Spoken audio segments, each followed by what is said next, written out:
going in. We're in the gate. And they're off. English Icon in the center of the course out quickly. So is Sandbagger. And outside of him, Mr. Leisure is in the mix too. That group is joined by Mr. Fabricator, 4 virtually across the course. And now the lead belongs to Mr. Leisure. So it's Mr. Leisure to establish the pace. Mr. Fabricator moves through to take second. English Icon now third. Then Crazy Cavalier in the yellow colors fourth. Running Spartan is moving up while under a bit of a hold behind rivals. Then comes Sandbagger, who broke well but is now 6 lengths off the lead. Anon is next. Ocala Kid just had to shuffle back a touch behind Come On Buddy. The distant trailer is Arabian Flirt. Mr. Leisure has the lead to himself coming toward the quarter pole. He's a length and a half in front. Crazy Cavalier making a 3-wide bid after him. English Icon is in between horses. And down at the rail, Mr. Fabricator is next. Outside of them, Sandbagger and Running Spartan is looking for room, finding it one from the outside. However, Mr. Leisure has spurted clear with a 16th to go. He's got a 4-length lead. Crazy Cavalier, Sandbagger chasing, but no one's catching Mr. Leisure and Flavian Pratt. Second went to Crazy Cavalier. Then it was Sandbagger finishing third in front of Running Spartan.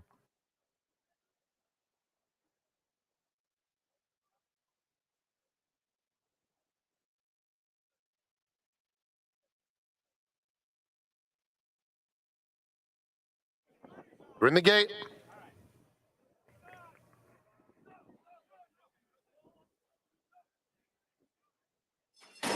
And they're off. Icy Mischief is part of the early pace, but it is Candy in the Morning who's quickest and up to take command. Harney Lane is in between those two, followed by Above the Fold. Spread the Risk is 4 off the lead. Fly South racing widest of all. At the back of the field, Happy Chappy and Topper's Chiefess trails. It's Candy in the Morning just in front. Harney Lane dueling along the inside. They move 2 lengths clear of Icy Mischief in third. Then Fly South taking fourth, 4 lengths off the lead. Happy Chappy moves up on the inside. That group is followed by Above the Fold toward the back of the field with a 1/4 mile to go. Spread the Risk in that group too. Harney Lane is the one to beat at the top of the stretch. Opens up a length on Candy in the Morning. Now it's 2 with a furlong left to go. Icy Mischief and Happy Chappy. Icy Mischief is starting to finish well. Coming to the 16th pole, Harney Lane. Icy Mischief closing the gap. Harney Lane or Icy Mischief. Icy Mischief or Harney Lane. Here is the line. Harney Lane and Icy Mischief. It's very close. Icy Mischief was surging right on the wire. It's close between Icy Mischief and Harney Lane. Harney Lane is the one to beat at the top of the stretch. Opens up a length on Candy in the Morning. Now it's 2 with a furlong left to go. Icy Mischief and Happy Chappy. Icy Mischief is starting to finish well. Coming to the 16th pole, Harney Lane. Icy Mischief closing the gap. Harney Lane or Icy Mischief.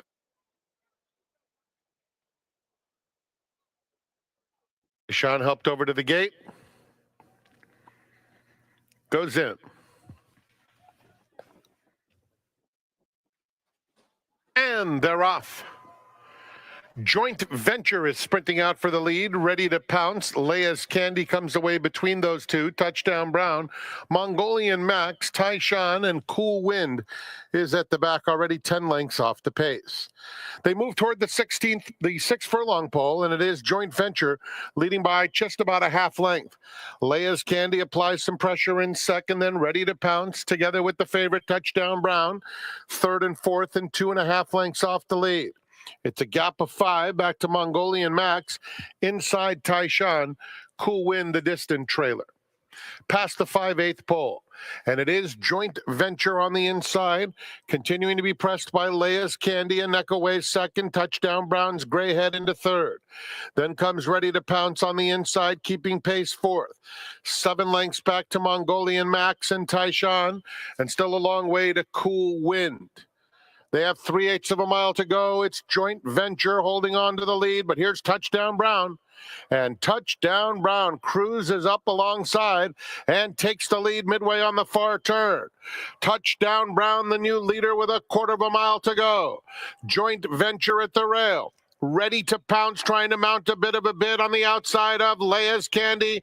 They turn for home, and Touchdown Brown has opened up 3. Mongolian Max has surfaced from well out of it down at the rail. On the outside, ready to pounce is currently second. They have a 16th to go. Touchdown Brown by 4. He's far too good. The question, who completes the exacta? Touchdown Brown wins it by 4 lengths. Second goes to Ready to Pounce, fending off Mongolian Max in joint venture.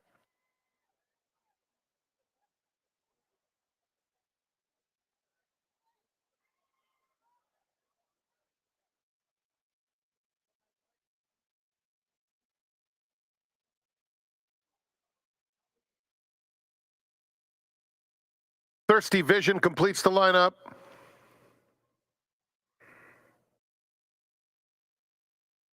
And they're off.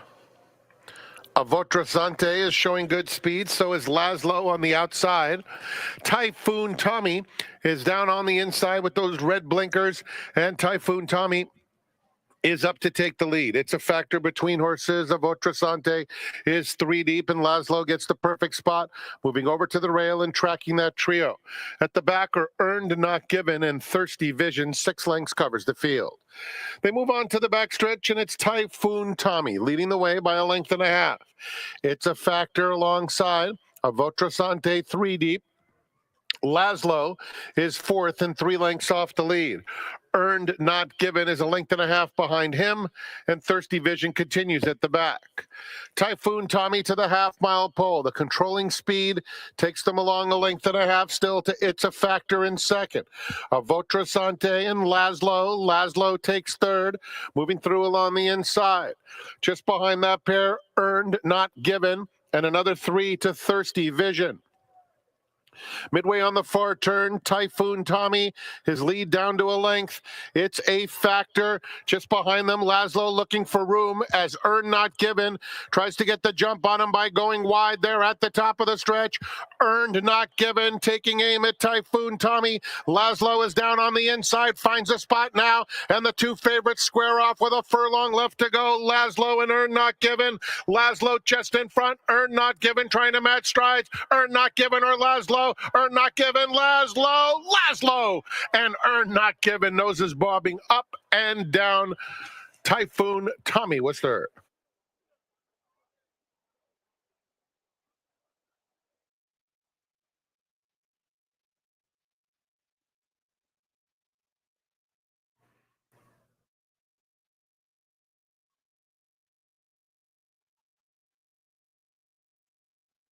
We're in the gate, and they're off. Crystal Proof, pondergating on the extreme outside. Queen of the Track in between them is prominent, along with Magic Wanderer. Top Anticipation 5th, passed at the rail by Grateful Attitude. A gap of 4 back to Sahara Sue, and Roses Are Blue is at the back of the field. Past the half-mile pole, and Queen of the Track gets the lead and clears off by a length, chased by Pondergating. At the rail, Crystal Proof is in third. 2 more lengths to Magic Wanderer, outside Grateful Attitude. Then it's a gap of 4, Top Anticipation losing ground, while 3 wide, joined by Roses Are Blue, and down inside of them is Sahara Sue. Past the quarter pole, Queen of the Track, Crystal Proof now coming to challenge in second. 3/16 of a mile to go. Queen of the Track with a 2-length lead. Center of the racetrack, Magic Wanderer is also coming alive. And down at the rail, it's Grateful Attitude as Crystal Proof takes the lead at the 16th pole. Opens up a length on Queen of the Track. Here's Roses Are Blue coming late, but it might be a little too late. Crystal Proof wins it by 2. Second went to Roses Are Blue. Then it was Queen of the Track and Magic Wanderer.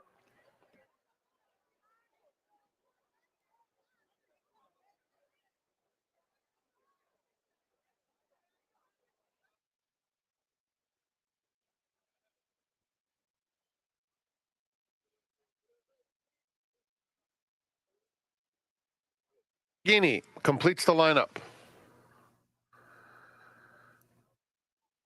We're in the gate. And they're off. Long May She Reign breaks out beautifully from the inside. Ufta is the gray in between horses, and Lamborghini. These three have sped 4 lengths clear of Princess Midnight and Big Celebration, 2 clear of Red Diamond and Miss McWhinnie. Heading to the half-mile pole, and it's Long May She Reign, leading by just under a length to Ufta. Another couple of lengths back comes Princess Midnight, who's made it up to take third. Lamborghini fourth. Big Celebration 5 off the pace in fifth. Then Red Diamond and Miss McWhinnie.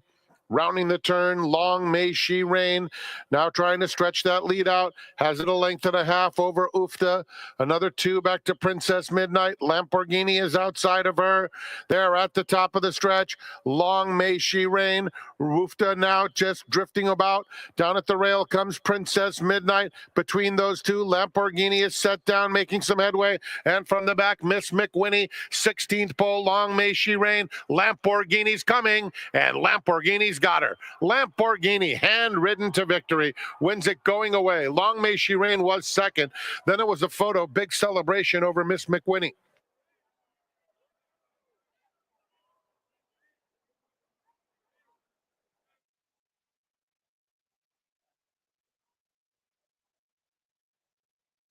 Truth to the outside.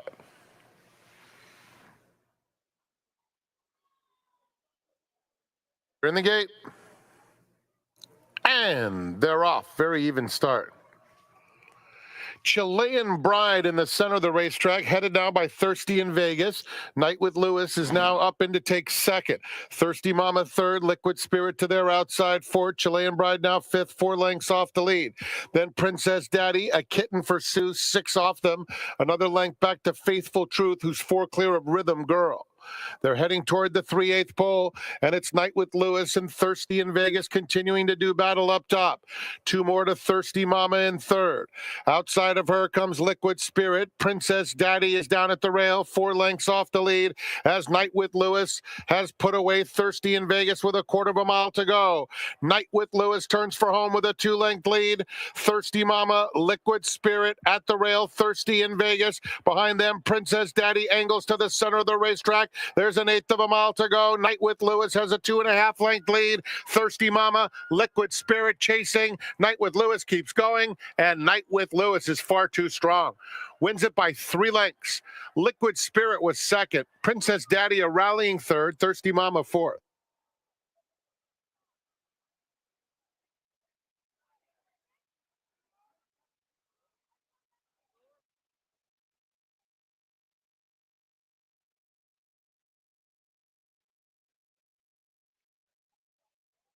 Has been hammered down to 7-5, acting up a little in the gate. Settles down.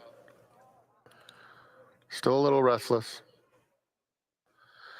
And they're off. Awkward start for Firenze Flyer.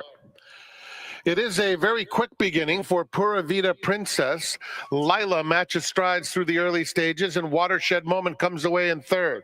McKenna Rita is down at the rail, and Kitty Marin is racing in between those two. Then it's Calmate in mid-pack, racing right on the inside of Preem, who's 7 lengths off the lead. It's another 2 back to Footnote, who races inside Firenze Flavor, and 3 more lengths to the trailer, Big Leap. They're covered by 15 onto the backstretch, where it is Pura Vida Princess in front, under a hold by 1.5 lengths. Lila is in second. They are followed by Watershed Moment in the clear, while third, and down at the rail, McKenna Rita is fourth.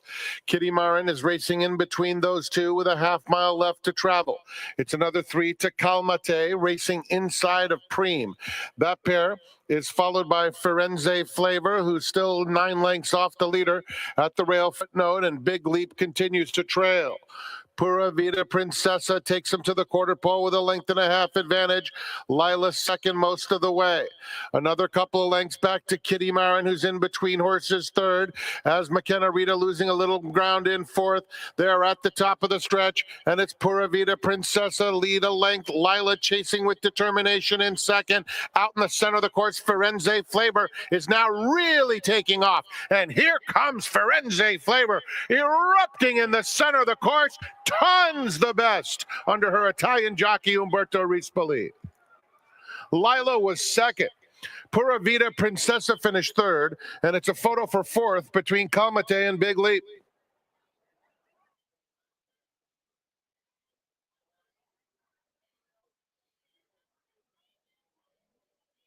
Right up to the gate.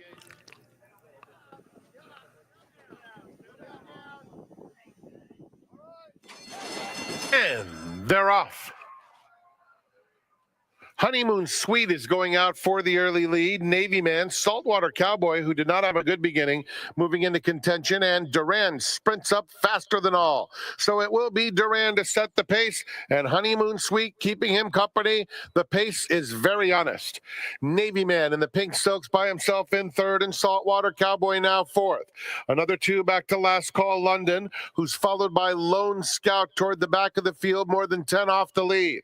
Then Dark Marcus outside eastbound, and a three-wide Bowtie Boys is at the back. More than 15 lengths covers them, as it is Duran sizzling on the front end, 4.5 furlongs from home, and has built up a 4-length lead.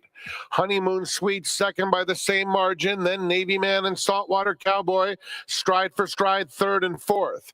Another two to Last Call London. Lone Scout is next. A half dozen lengths back to the next flight, headed by Dark Marcus, who is followed by Eastbound, and 3 more lengths to the trailer, Bowtie Boys. Duran with a 6-length lead, a quarter of a mile from home. Saltwater Cowboy doing his best in second, followed by Honeymoon Suite, who's down on the inside. Navy Man in the pink silks. Lone Scout making a bit of headway, as is Dark Marcus. Dark Marcus with good strides in the center of the racetrack. A 16th to go for Duran and Diego Herrera. 4-length lead. Saltwater Cowboy a final try, and Dark Marcus continues to close stoutly. No mas. Duran, coast to coast. Dark Marcus completes the exacta. Then it was Lone Scout and Saltwater Cowboy.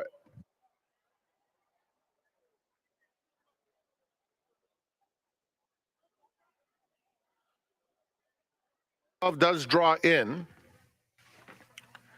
Super high five wagering is offered here. They're all in line.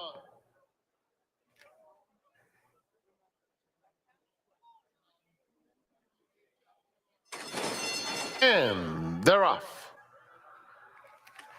Beauty in the Bolt and Jubilant Joni will vie for the early lead. Shamaville comes away in third. Sunglasses inches up, takes that third spot. Then Chasing Serendipity, J&M Express, and Derrygoolin at the back of the field. Into the first turn, and it's the heavy favorite, Jubilant Joni, making her own pace, in hand by 3. Beauty in the Bolt second, a 1.5 lengths clear of Sunglasses, and Shamaville is fourth, now 7 off the loose leader. Chasing Serendipity is next, a 3-wide Derrygoolin second to last, leaving J&M Express as the trailer. They're heading toward the half-mile pole, and it's Edwin Maldonado and Jubilant Joni in front, a 1.5 lengths.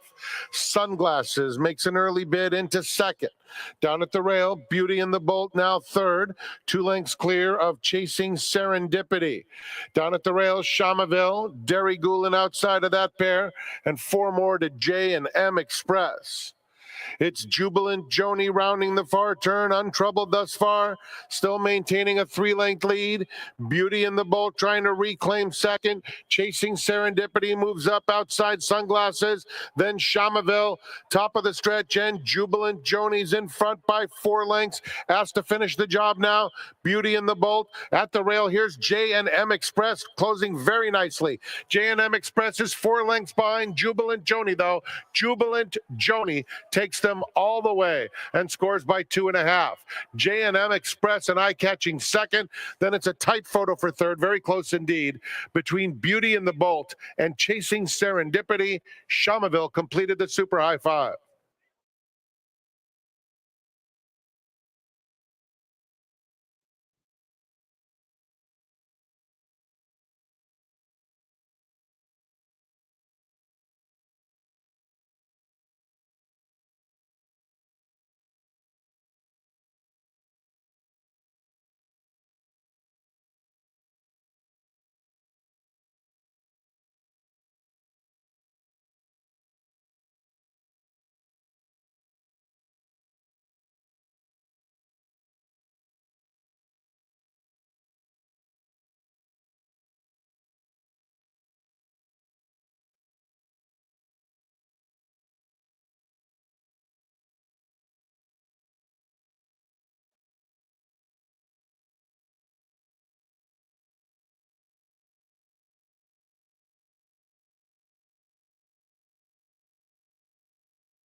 Hi, everybody, and welcome to a special Thursday day of racing here at the Great Race Place. As you saw, the track conditions are fast and firm. A beautiful day here at Santa Anita. Unbelievable. The temperatures might be a spring or summer, like mid-70s is what's forecasted. But hold on, over the weekend there might be some rain and some cooler temperatures. But that's way down the road. First things first, I've got our seminar guest today. I pulled him in from the bullpen. Literally, his name's Sebastian Piscuskas. Sebas, happy Thursday. Welcome to the seminar. Happy Thursday, Tom. It's good to be back. It's great to have you here. Now, on Twitter, I posted a picture of you playing baseball back in your high school days. We talked about it before we came on air. I didn't know that picture that I showed on Twitter, you actually were playing in Dodger Stadium for your high school team. Yeah, Tom, we went back-to-back in 2011, 2012 to the Division II CIF City Championship, and we lost in my junior year, and we pulled it out in my senior year. Did any of your teammates actually go on to be either good college baseball players or pro baseball players? Not that I can recall. I think, small-town college type stuff, maybe overseas one or two, but for the most part, we were just a bunch of ragtag kids that just wanted to have fun out there. And you should have made a lot of money playing baseball because you were a left-handed pitcher, but you did something stupid. You blew your arm out early and then came to the racetrack instead.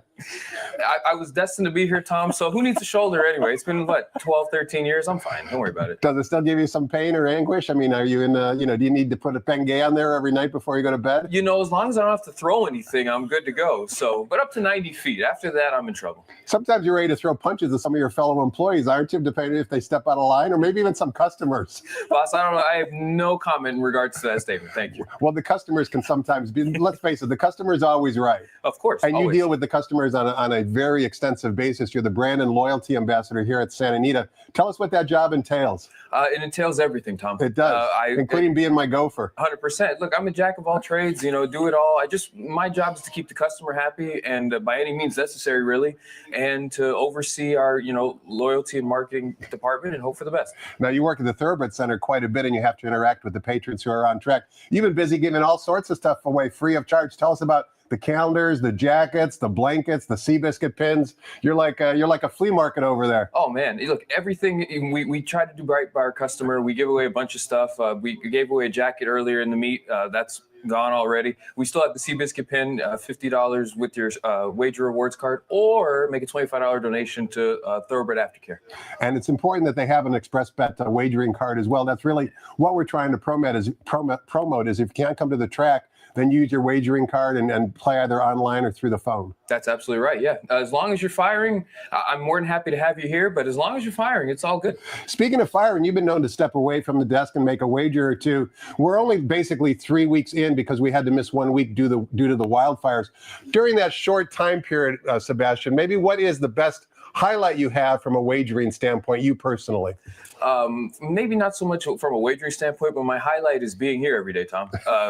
You wake up in the morning, come to Santa Anita Park, and they got to pinch you, right, that you're able to come to the racetrack and get paid for it? Boss, they pay me. Did you know that? This is the greatest thing that's ever happened. Now, what about the low light? Of course, that's the highlight. But I mean, there's low lights, maybe a bad ride, or maybe, I don't know what might have happened. Talk to us about maybe 1 or 2 lowlights during this short tenure of the meet. I'd have to say my lowlights would be on Monday and Tuesday when I'm not here, right?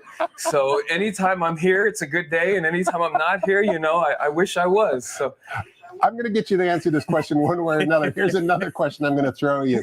When you do step away from the desk and make a wager, inevitably there's going to be a bad beat, and different horse players, kind of deal with that emotionally in different ways. Some stick their head in a bucket of ice. Some go out to the local pub and, get, have too many adult beverages. What do you do to overcome that roller coaster ride of emotions that all horse players go through? Tom, I just try to turn the page. But that's easier said than done. It is easier said than done, but I'm of the philosophy that when I placed a wager, I did the best that I could at that time with the information in front of me. And once my bets are in, whatever happens, happens. So as long as I, stick to the process, the results will come. What is the process for you, Sebastian? What do you do in order to identify who you might want to wager on? Well, I tell you what, it's always fun being your seminar guest because it makes me do something that I never do, which is handicap the night before. I'll typically show up here, fresh as a bird. I have no idea who's running. I have no idea who's in. I don't know who I like. Let me stop you right there. That's one of the trials and tribulations of working at the racetrack, is we love coming to the track, but sometimes there's just not enough time to handicap. No, there really never is. I mean, with the daily ongoings of the job and, being as available as I can, It's just, it'll be information overload if I do the work the night before every day, and then come out here and try to remember what I need to do. If I need to go get Tom something in the morning, or I need to run Fix the TV, whatever the case may be. It's just it's always an experience coming here. So you're a speed handicapper, and what I mean by that is you've got to make decisions quickly. If you didn't look at the PPs the night before, you're only going to have a limited amount of time to look at the PP. So from a speed handicapping standpoint, what things are you looking at? I'm looking at the tote board. I'm looking at certain angles that I want to play. For example, I prefer sprint races to long distance or turf races. So looking for outside speed, looking for a horse that can make his own trip, just to stay out of the way. And for the most part, the wager board, tells a lot of the story, right? So that's where I try to focus. You talked about looking at the tote board, Sebastian, and is there a certain price where you won't bet a horse even though you might like the horse or even love the horse? In other words, I'll give you a specific example. If the morning line is say 5-1 and you were ready to basically unbuckle your bankroll and go all in, but 3 minutes to post the horse is 8-5, would you still bet the horse on a smaller scale? Would you turn the page and just go to another race? You guys hear me in there? that specific situation? In that specific situation, do it I'm anytime looking now? for if I can extract value from the race, whether that's in a one-way exacta, whether that's the horse on top in a try or a superfecta, perhaps in a pick 3 going forward. It's important to remain flexible, but at the end of the day, if there's an 8-5 shot that you thought was going to be 4, 5, 6, 8-1, and you feel like there's no value to be had, I have no problem passing. One of the things you just said a minute ago is you like playing races that are long on the turf. Why is that? No, I don't like playing races. You don't? I'm sorry, I No, misunderstood that's you. okay. Tell us why. Then tell us why you don't like. It's very much trip dependent. If you draw an outside post going 2 turns, one of my big pet peeves is when I listen to, whether it's pundits or people that I talk to, say, "Oh, 3 wide on the turf. Well, that's a good trip because he's in the clear."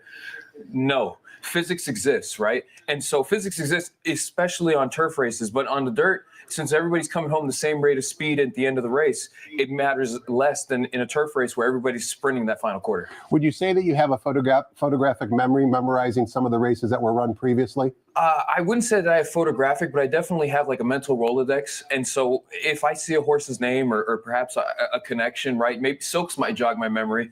It lets me go back and think about things and try to remember on what I made mental notes on. And, if I have the time, right, because I never do, I'll watch a replay or two just to refresh what I think I remember. And the reason why I asked that question, Sebastian, is you mentioned that horse that was 3 wide on the turf course going long. In the clear, a lot of people might think that's a good trip. It's not a good trip. You can use that to your advantage next time the horse runs because you'll remember that type of trip. And if you can remember that mentally as opposed to going back to the replay, you don't even need to do a whole lot of work. That race that just ran is going to help you down the road. Absolutely. Sometimes that gets missed in whether it's trip notes or whether it's, the charts. It might not get focused on because it's 3 wide. People tend to think that that's okay. So you end up being able to bet a horse going forward that had an awful trip that nobody covered versus one where he has obvious trouble and your price is going to get cut in half as a result. We're at that time of year where 3-year-olds are dominating the scene in terms of maybe some runners that might run either in the San Diego Derby or the Kentucky Derby the month thereafter. Are there any 3-year-olds you've got your eye on? I'll help you out a little bit. Of course, Barnes is, kind of the talk of the town, maybe being Baffert's leading 3-year-old. Journalism from the Michael McCarthy barn out here on the West Coast is also a leading candidate. You follow the races from around the country when you can. You look at a lot of result charts and read a lot of periodicals and articles. Who's maybe 1 or 2 3-year-olds you might have your eye on, if anybody? Right now I really only have my eye on one colt, and that would be Rodriguez. I was very just impressed. broke his maiden. Just broke his maiden. Ran on the same faster day. than Miramati did at the same distance on the same day. 100%. And I believe Barnes also raced that day as well. And so his different distance, but the times kind of shaped up. He's a really interesting horse going forward. I'm curious to see how he's going to perform. He moved forward from first start to second start. That was with Lasix. Now that he has to jump into stakes, he's going to have to be able to prove that he can run incredible races and win without Lasix. But from what I've seen from him so far, he's an exceptional animal, and I can't wait to see how he develops going forward. We've got an exceptional seminar guest tonight. His name is Sebastian Piscuskas. He's the Loyalty and Loyalty and Marketing Ambassador. There you go. Loyalty and Marketing Ambassador here at San Ede. You can see him every day at the Thoroughbred Center. More importantly, a lot of times he's hanging out playing Los Alamitos afterwards with yours truly at a spot undisclosed here at the Great Race Place. Sometimes the dungeon, sometimes another place. But enough about that. Let's toss the microphone over to track announcer Frank Miramati and get the early changes on Saturday's card here at the Great Race Place.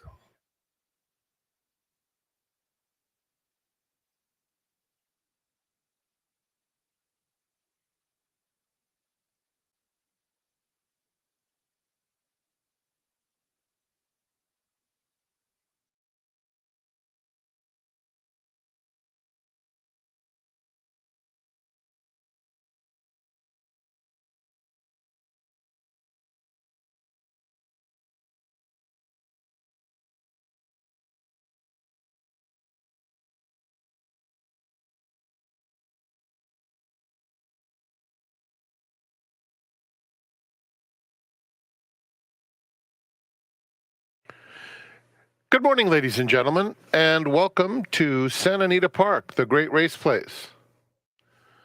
The track is fast, turf is firm, rail on the turf at 30 feet.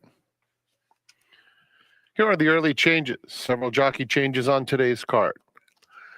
In the first, number 5, Orange Thunder, make the jockey Kyle Frey. Kazushi Kimura will not be riding today. First race starts the early pick 5. In the second, number 1, Misty Dancer, make the jockey Adrian Castellanos. Adrian Castellanos rides number 1, scratch 3, Rosie Tinkerbell, and scratch number 4, Walkin' the Beach. 3 and 4 out of race 2. In the third, number 7, Malibu Rocks, will now be ridden by Juan Hernandez. Race 3, number 7, Juan Hernandez. Fourth race starts the $2 pick 6. 8, One Big Smile. The jockey is Armando Ayuso. In the fifth, we kick off the all-turf pick 3 and the late pick 5. No scratches or jockey changes. Same story for race number 6, which starts the late pick 4. Seventh race, beginning of the late pick 3. 7, Egyptian Mao. The jockey is Mario Gutierrez. Mario Gutierrez rides number 7 in race 7.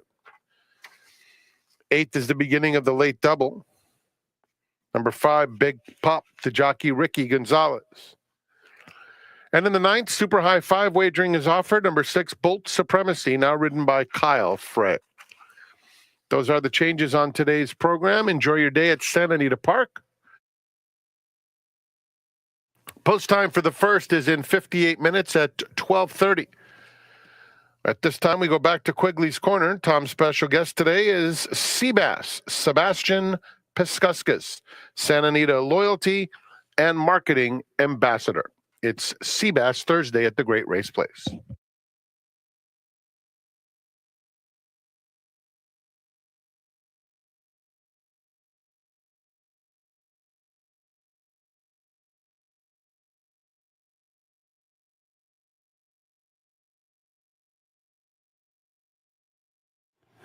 Welcome back to the Thursday seminar. My seminar guest is Sebastian Piscuskas. He's going to look at all 9 races today. Great to be racing on a Thursday. You talk about how it's always great to come out to the track and be paid for it. These extra days, and this specifically is a makeup day. We haven't lost any momentum though, Sebastian. Every single card has been filled with full fields, and it just is kind of an interesting puzzle because part of that full field size is due to the Northern California horses shipping down from up north. Yeah, Tom, it's given us a bunch of, competitive races on paper. We've had full fields, and we've been able to run 10 and 11 race cards. Yep. 9 races today on a Thursday. It's just been really good to have, fresh faces down here, a bunch of guys that are very capable, that are getting their shot on the big stage, and we get to see how they perform. Horsemen and horsewomen certainly shipping in from Northern California, and we welcome them with open arms. Let's take a look at those competitive races, Sebastian. Kicking things off in race number 1, which of course begins the 50-cent early pick 5. Race 1 is also a split of race number 5, the exact same conditions, and that is we're on the turf course. The rails today are at 30 feet, going 1 mile for maiden special weight Calbred 3-year-old fillies. We've got a field of 8. Kaz Kimura not riding again today. Make the jockey on number 5, Orange Thunder, Kyle Frey, who was the original 5-2 morning line favorite. However, the one taking the action on the tote board is number 4, Lady Mendelssohn. Blinkers off, I should say. Lasix on for trainer Carla Gaines. Right now, 2-1 on the tote board. How'd you see race 1, Sebastian? I went right to the 4, Tom. It's the things that you've just mentioned. Blinkers off, first time Lasix. Her debut was pretty good. She kind of split the field, right? Broke a little slow. She's coming out of what I think is a key race with Take Another Card, who's most definitely, a very quality animal who just, won her second start in the Calbred Stake this past weekend. The Cal Cup Oaks. The Cal Cup Oaks. So, for a horse like Lady Mendelssohn, she was going to improve first start to second start anyway. When you're able to, take the blinkers off, looks like she's moved forward in the morning since removing the blinkers. And first time Lasix is a key angle. I'm very comfortable singling Lady Mendelssohn in the first. You also give a little love to number 1, Z's Wardrobe, who's currently 9-1 on the tote board. Also a first time Lasix user. What'd you like about this daughter of Pavel?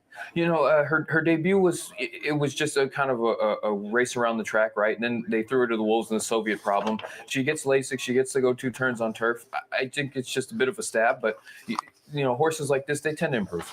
Race number 2 is a race for the aforementioned Northern California-based horses, and it also begins the 50-cent early pick 4. This race is 5.5 furlongs in the main track for 3-year-old fillies. $12,500 is the tag, and it's a restricted claiming race, restricted to horses and horsemen based in Northern California since January 1st, 2024, or to horses which have started for a claiming price of $20,000 or less in one of their last 2 starts.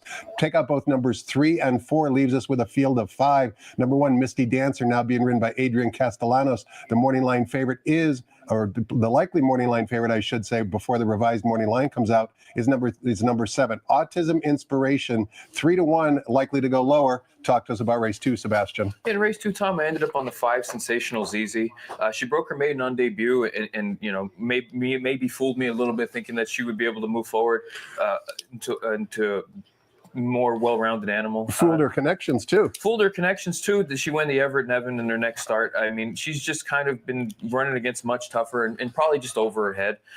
She's worked really well since her last start. The class drop makes a lot of sense. She's been going against much tougher than a lot of these have faced. She's getting Lasix also for the first time and gets to ship down here and take a chance at what could be a square number. You mentioned Sensational ZZ as your top pick. Not only did she break her maiden on debut, she actually beat the boys and was bet down to 4-5. So expectations were for her to turn out to be a nice animal. That obviously has not turned out to be the case. But you also like the runner on the bottom, who's likely to be the post-time favorite, number 7, Autism Inspiration. Working here over at Santa Anita, many of these runners haven't done that. What do you like about her? Another filly that, broke her maiden on debut, has run in some pretty decent spots. I like that she's run outside again. In a sprint race, she gets to control her own destiny. If she breaks, she can go to the lead. She can take back whatever it is that she wants to do. She's had, 3 straight races where she's been her own worst enemy at the start. So if she gets a clean break, she's in the mix from the outside. Race number 3, we're back on the main track. 1 mile is the distance. Maiden claimers, $40,000 is the claiming tag. We've got a field of 7. Make the jockey on number 7, Malibu Rocks. Juan Hernandez, the morning line favorite from the Red Hot Dean Pedersen barn. Number 2, Majestic Palisades. Kind of a hunch play for those of us living out here in Southern California. 2-1 on the morning line. What say you about race 3? Tom, I ended up on the 7, Malibu Rocks. Blinkers off, giving a little time, dropping from maiden special weight. If you look back on his page, he's got a really good second to Cornell last January. I know he was beaten 12 lengths in his last start on this course, but Miramati won by 10. So if the winner's beating you by 10 lengths, you get beat 12 1/4. You're right around the finish with everybody else. I don't see any reason with that. And I do like the late jock change to Juan Hernandez, leading rider. So Malibu Rocks is where I land in race 3. And you also like the aforementioned Majestic Palisades, who has the best last race Beyer speed figure in the field. Do you use Beyer speed figures much in your handicapping? In other words, is it an important tool or just an addendum? It's just an addendum for me, Tom. I make a small note to say who's running where and what number that they're getting. But at the end of the day, for me, it comes down to trip. It comes down to how I think they're going to project moving forward. So for me, Beyer isn't as important as, say, final time or just performance in general. The Majestic Palisades, talking about Well Clear, was 13 lengths of the 3rd place finisher last time out for maiden 50. Now takes a subtle drop down to maiden 40 and looks to be tough in race number 3. Race number 4 begins the $2 pick 6. Did you see the results from last when did we last race? On Monday. We raced Monday, Martin Luther King Day holiday. There was one winning ticket in the pick 6, paid in excess of $76,000. So congratulations to that lucky and skilled ticket holder. But we start with a fresh pool today in the pick 6, beginning in race number 4, sprinting 6 furlongs in the main track for $5,000 claimers, non-winners of 2 races lifetime. That's the first restriction. The other restriction is the same as what you just heard in race number 2, horsemen based up in Northern California since January 1st, 2024, or to horses which have started for a claiming price of $62.50 or less in one of their last 2 starts. Amando Ayuso now rides number 8, One Big Smile, morning line favorite from the Tim McKenna barn, Run Baba Run, ridden by Frank Alvarado. Talk to us about race 4, Sebastian. In race 4, Tom, I end up on the outside horse, the 9-6 Hot Grands, 15-1 morning line. What it really boils down to is in a race like this, 5,000 non-2 life, they can all win. And so it's just a matter of who I think has the most upside for me. I know the animal's 1 for 18, but his race 2 back was fairly decent. He went into a second level allowance at night at Los Al. I tend to like those horses moving forward into races at Del Mar, but I'm just, going to take a flyer that, the same rules will apply here. And so for a small time barn like Marsha Stortz, who likes to team up with Eric Garcia every now and again, I think at 6 hot grands is worth a flyer, 15-1 morning line. Quick question for you regarding the Los Al nighttime signal, because you spend so much time looking at that signal. You're off work, and so of course you can devote a lot of time to that. Drawing the rail going 1,000 yards at Los Al, generally speaking, well, of course it changes from day to day, but generally speaking, is that a positive or a negative going 1,000 yards at Los Al drawing the rail? Which is what 6 hot grands did last time. Out.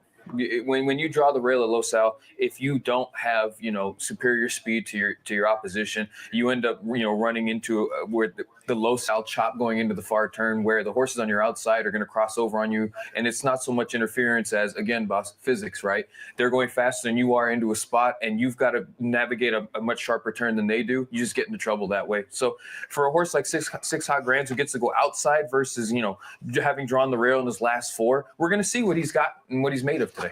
You also like number 2, Majestic Cotton, in race number 4, the beaten favorite last time out, but as you can see in the racing form, takes a big drop down in class. Yeah, class dropper.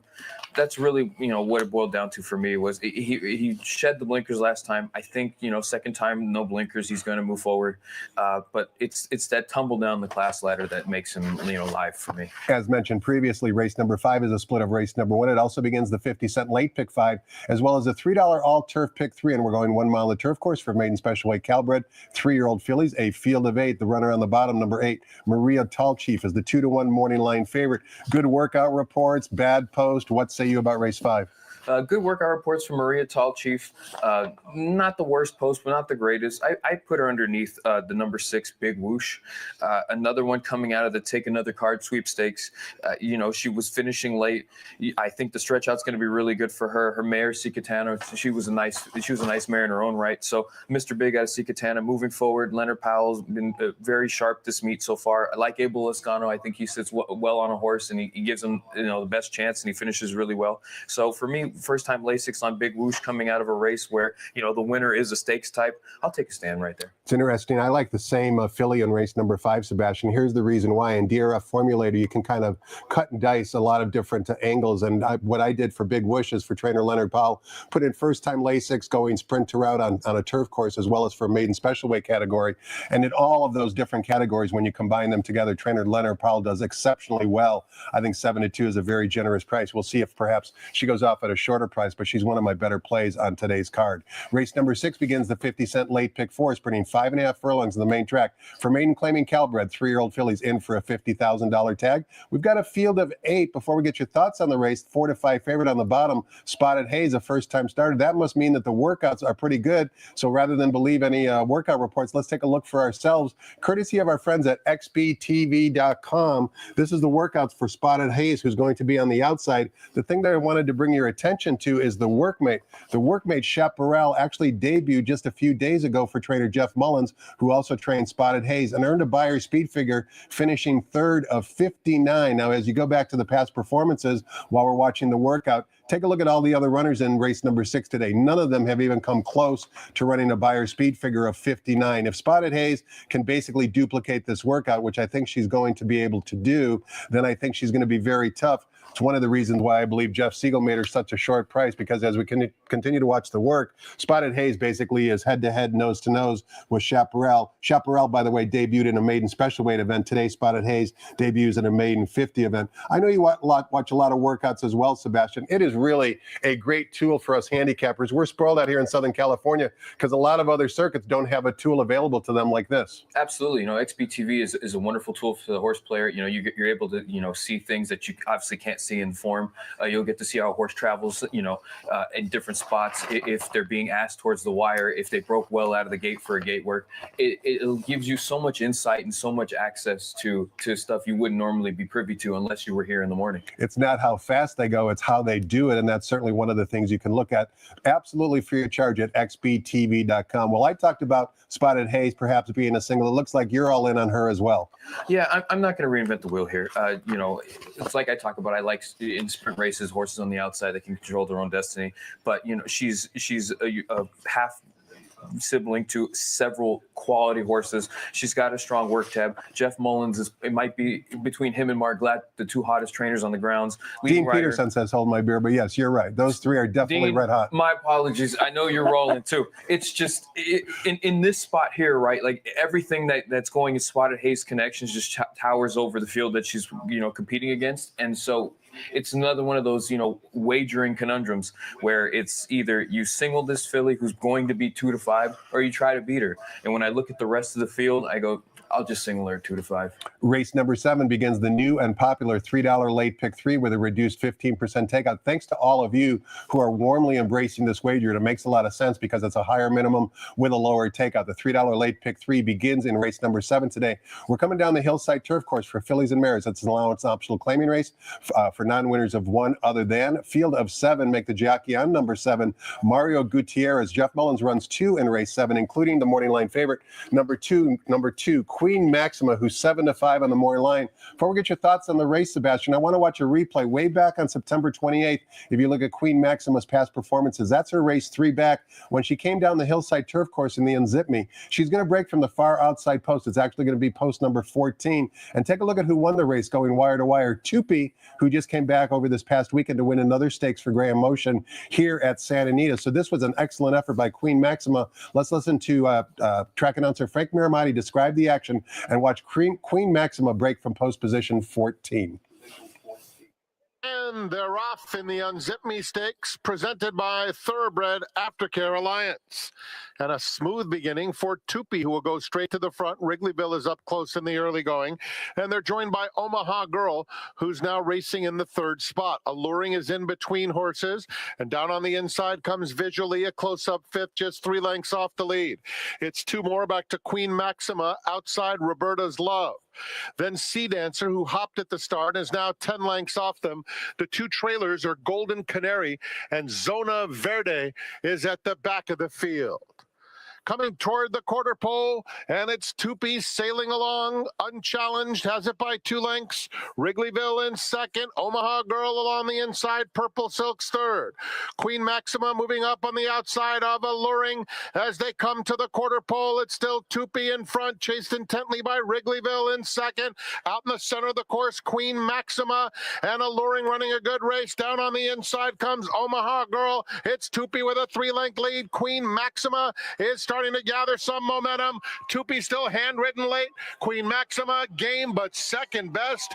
Tupi dominates the Unzip Me. Sebastian and Queen Maxima's 3rd lifetime start, first time coming down the hill course. I thought she ran an excellent race, including watching the gallop out right there where she's still trying to get past Tupi. Now she gets back onto the downhill turf course. I think she's going to be tough. The problem is she's a short price. You're going to go price shopping elsewhere. Yeah, I end up on the 5 Tom Normandy Queen. When we talk about handicappers and their angles, she's cutting back from a route to sprint. She's going first time turf, big works, given some time to mature.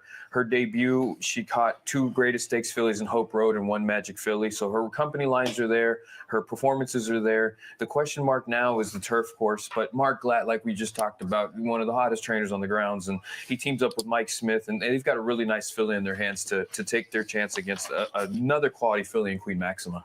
Absolutely. 5 and 2 in race number 7. Ironically, the same numbers we can see in the graphic are your choices for race number 8. But before we talk about your selections, race number 8 begins the $5 late daily double with a low 15% takeout. And race 8, we're sprinting 6 furlongs in the main track for Calbred fillies and mares, allowance optional claiming types. Non-winners of one other than make the jock on number 5, Big Pop, now ridden by Ricky Gonzalez. Before we get your thoughts on the race, both Big Pop and Nini Diamond exit the same race, Sebastian. It was on opening day here, December 26th. Nini Diamond is going to break from post position number 4.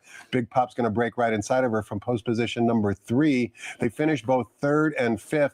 I thought the better effort actually was number 5, Big Pop, who's the second choice on today's card. But you be the judge. Let's listen to Frank Miramati describe the action of the 4th race on opening day and watch Nini Diamond and Big Pop compete against each other. And they're off.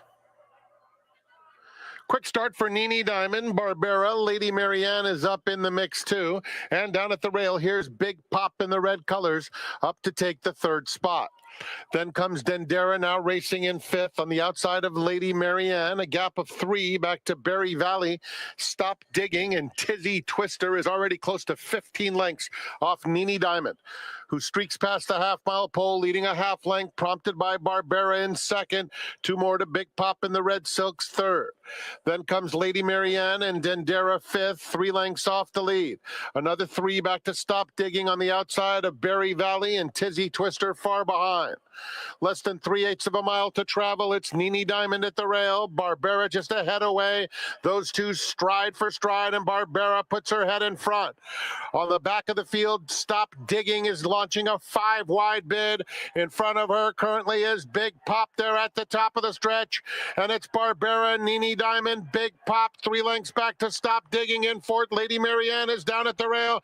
Barbera emerges with the lead, trying to fend off Big Pop, and Barbera leads it by a length. Stop Digging continues to close strongly on the outside. Here's the line. Barbera got there. Sebastian, Stop Digging rolled late, but as we watch the gallop out here, take a look at good old Big Pop trying to come back and pass both of his rivals. That was his first race, I should say her first race, since February. She's likely to improve second off the layoff. Trainer Mark Glatt does extremely well.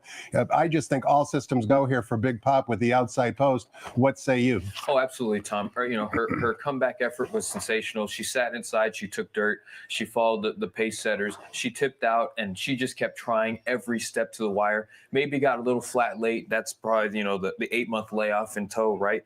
She's worked twice since then. Mark Glatt's almost 50% with horses coming in second start off a 6-month or more layoff. All systems are go for Big Pop into the teeth of Nene Diamond, and I really do think that Big Pop will end up being favored come post time. And the good thing for Nene Diamond, if you like her, is that replay we just watched was at 6.5 furlongs. They cut back now a half furlong to 6 furlong stay. She's a lightly raced 5-year-old mare with just 5 lifetime starts, but she's probably going to be the controlling speed in this race. She's drawn down inside with Juan Hernandez in the saddle. She's not going to be an easy opponent to beat.